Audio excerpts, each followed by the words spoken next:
კლინტონის განცხადება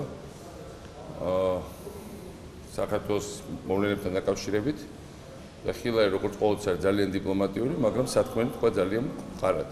სათქმელი თქვა რომ არის პრობლემები, გაჩნდა ძალიან ბევრი კითხვა, რომ ეგრეთ წოდებულ სამართლიანობის აღდგენას შეიძლება გადაყვეს საქართველოს პრესტიჟი, რეპუტაცია და მომავალი და ასევე ეს გადაიზარდოს ქვეყნის გახლეჩვაში და სამოქალაქო კონფრონტაციაში.